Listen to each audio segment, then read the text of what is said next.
Nah, oleh hakim itulah yang dipertimbangkan. Cuman memang hakimnya ngasih banyak gitu loh. Jadi pecahlah bakul ini, ya kan, kotak kosong jadi berantakan. Iya. Cuman itu mimpinya supaya suara diakui. Iya. Cuman hakimnya ya kita nggak tahu lah, kita nggak ngontrol perilaku hakim kan. Ya. Kita Kok kaget begini juga, isinya? kita kaget juga. Kita Pemohon. mintanya 1 dikasih 10 ya kaget-kaget sedap lah istilahnya. Itu kontestasi orang yang akan nyapu kota, bikin got bersih, nyiapkan air minum di rumah warga. Ya, yang itu konkret. kontestasi itu, bukan kontestasi politik. Itu setelah putusan MK keluar itu grup Kim rame gak kira-kira itu? Ya akibatnya apa boleh buat, kita juga kaget kok. Kalimat terakhir hakim adalah MK merasa bahwa belum waktunya untuk mengubah pendirian.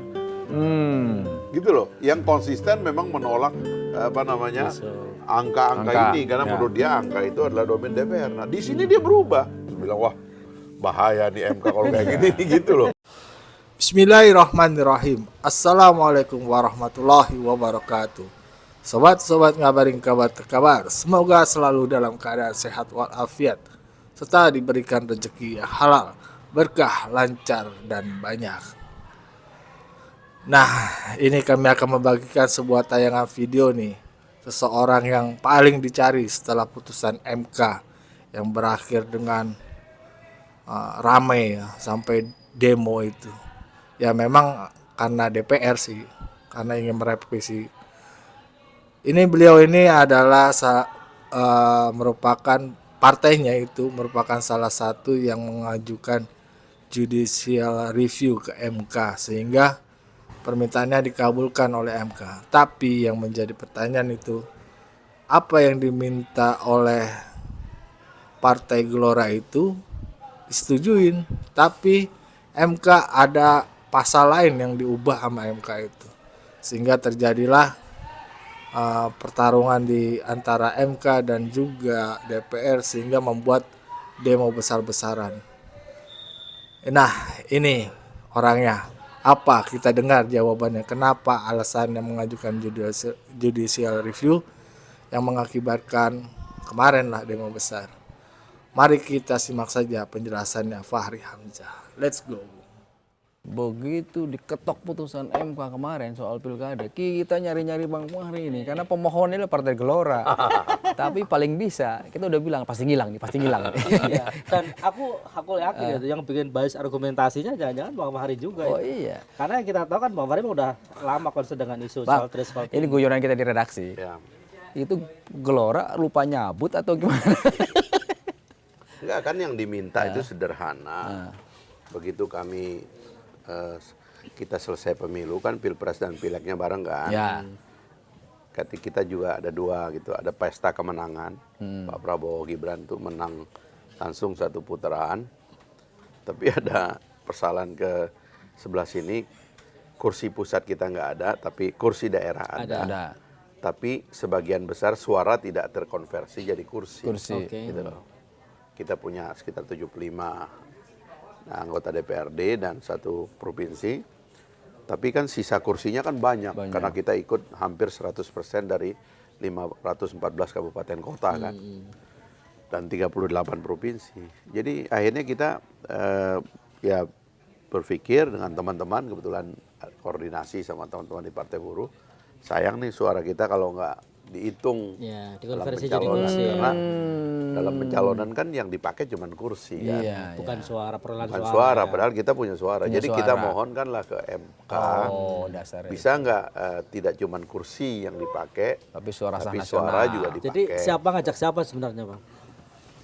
Kita kan memang kalau dengan buruh banyak koordinasinya ya, karena memang Said, kemudian si adiknya ini kita suka ngobrol ya, panjang lah. Kebetulan mereka orang-orang yang banyak main di MK juga gitu. Jadi teman-teman Biro Hukum kita, Mas Amin Fahrudin dan kawan-kawan itu juga orang yang banyak juga menjadi lawyer di Mahkamah Konstitusi. Jadi waktu nyusun argumen itu ya memang ngambil dari argumen-argumen yang lama gitu tentang pentingnya kita mengakhiri sistem threshold baik di dalam parlemen maupun di dalam presiden kan gitu. Nah, kemudian juga kita harusnya memudahkan orang dicalonkan. Dan di antara bab memudahkan mencalonkan itu, kenapa calon independen boleh, kenapa kami yang dari partai punya suara resmi hasil pemilu nggak boleh gitu. Jadi waktu kita berdebat dengan hakim, teman-teman lawyer kita itu rupanya kan selalu begini, di sidang di MK itu selalu ada hakim yang bilang tolong yakinkan kami gitu. Nah, waktu diyakinkan bahwa ya ini kenapa ada calon independen boleh, kenapa kami yang jelas-jelas sudah mendapat mandat rakyat juga tapi nggak jadi kursi nggak boleh. Nah, oleh hakim itu yang dipertimbangkan. Cuman memang hakimnya ngasih banyak gitu loh. Jadi kursinya dibatalin, threshold 20-25% dibatalin, yang dihitung cuman suara nasional. Thresholdnya diturunkan sebagaimana suara calon independen, gitu loh. Yang disebut teman-teman ultra petita itu. Iya, jadi pecahlah bakul ini, ya kan, kotak kosong jadi berantakan, gitu, beng di mana-mana. Gitu. Jadi sejak hari itu kita dapat order banyak banget. Iya. Cuman itu mimpinya supaya suara diakui. Iya. Cuman hakimnya ya kita nggak tahu lah, kita nggak ngontrol perilaku hakim kan. Ya. Itu ceritanya. Dan itu kaget juga Gelora. Kita Kok kaget begini juga, isinya? kita kaget juga. Kita Pemohon. mintanya 1 dikasih 10 ya, kaget-kaget sedap lah istilahnya. Dan saat mempertimbangkan itu kan tadinya kan hanya sederhana, ada suara tapi tidak jadi kursi, sayang-sayang nggak digunakan. Ini mau pilkada serentak gitu kan, kemudian diasuhkan. Saat itu terpikir nggak ini bakal kena nih? Ada rencana besar dari Kim misalnya di beberapa provinsi besar yang kita tahu. Pertama saya sendiri, ini saya buka aja di sini ya. Saya sendiri bikin surat ke Pak Pratik, saya bilang tolong pertimbangkan Pilgub ditiadakan.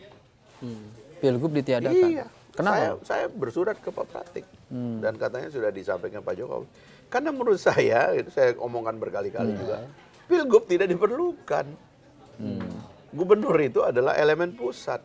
Tunjuk gitu aja udah ya. Tunjuk aja. Ditunjuk atau kalau kita kasih mainan kepada partai DPRD. politik DPRD, ya suruh DPRD yang pilih. Jadi yang pilkada Gitu itu cukup di kabupaten Cukup kota. kabupaten kota gitu loh. Kan Karena- ini ada 552 pesta lah gitu ya. 38-nya aja kita ambil. Karena yang 38 tuh yang ngeri-ngeri sedap, ini yang bahaya. Ini kan yang berbau politik. Kalau menurut saya ya, pilkada itu bukan politik, itu kontestasi pelayan rakyat, pelayan publik. Itu kontestasi orang yang akan nyapu kota, bikin got bersih, nyiapkan air minum di rumah warga. Ya, yang itu konkret. kontestasi itu, bukan kontestasi politik. Gubernur itu pilgub, masalahnya itu bau politiknya tinggi. Hentikan itu, nggak ada gunanya. Orang dia juga cuman nanti mau disuruh Kepanjangan tangan dari kepanjangan pemerintah tangan pusat. pemerintah pusat kok. Tapi pertanyaannya gini Mas, Bang Fahri, itu setelah putusan MK keluar itu grup Kim rame nggak kira-kira itu? Grup BA mungkin. Ya saya kira semua ribut ya, kan semua rame. Ada yang sudah kongsinya pecah. Di seluruh Indonesia begitu. iya. Ya akibatnya apa boleh buat, kita kan, kita juga kaget kok. Ya kan? Ini kita kemarin, saya baru dari Sulawesi Tenggara kan, itu ada kawan saya lah yang kayaknya oleh partai semua nggak dapat suara lah gitu. Oke. Begitu ini berhasil, saya cuman kami berdua sama PBB dapat tuh jadi jadi numpang. satu kursi gitu, nyalon dia, ya kan? Nah itu semua juga kena gitu loh. Tapi kan ada niatnya di situ. Niat kita sederhana kok. Bisa nggak yang tidak jadi kursi ini dihitung lah kira-kira. Karena masalahnya bacaan kita kan, putusan MK itu, kalau dibilang wah itu udah diantisipasi, enggak juga. Terbukti setelah itu Kaget langsung semua. DPR, iya kan, dia bikin Jokowi bahkan dalam panggil. satu hari mengundang Menkumham, kemudian besoknya di DPR, bahkan malamnya di DPR ada perintah besok langsung mengubah undang-undang pilkada putusan MK. Revisi. Jadi kalau meskipun akhirnya batal ya, karena tekanan publik. Ya tapi begini ya, ada yang normal juga. Karena masalahnya kan MK kan selama ini suka bikin argumen open legal policy. Ya. Kami sendiri waktu menjudicial review threshold, ya kan, parliamentary threshold dan presidential threshold, itu kan selalu frustrasi oleh Open legal argumennya policy itu. hakim-hakim MK yang mengatakan, udah ini open legal policy. Bahkan waktu kami mengajukan itu yang terakhir itu ya, Sampai saya kan berargumen langsung dengan hakimnya itu, ya yang hakimnya kemudian mengatakan, tolong yakinkan kami. Setelah kita yakinkan dengan segala macam data, kalimat terakhir hakim adalah, MK merasa bahwa belum waktunya untuk mengubah pendirian. Gitu loh. Yang konsisten memang menolak angka-angka ini, karena menurut dia angka itu adalah domain DPR. Nah, di sini dia berubah. Lah itu siapa yang mengubah? Kita nggak tahu. Hanya hakim dan Allah yang tahu. ada memang yang bilang kemarin putusan MK 60 ini yang hakim konstitusi terlalu berlebihan. Ada yang bilang begitu. Tapi bukannya soal kalau MK bikin ultra petita itu bukan Ya, hal sering, baru cuman ya. kan dia bilang selalu kalau angka-angka begini dia bilang itu Wilayahnya urusan pembuat DPR undang-undang. kan, open legal policy. Lah kok sekarang mungkin ini yang bikin teman-teman di DPR rada-rada kaget gitu, terus bilang wah bahaya nih MK kalau kayak gini gitu loh.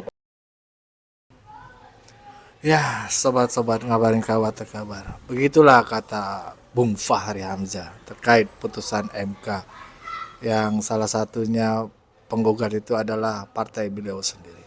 Bagaimana menurut komentar kalian? Tuliskan di kolom komentar. Wassalamualaikum warahmatullahi wabarakatuh.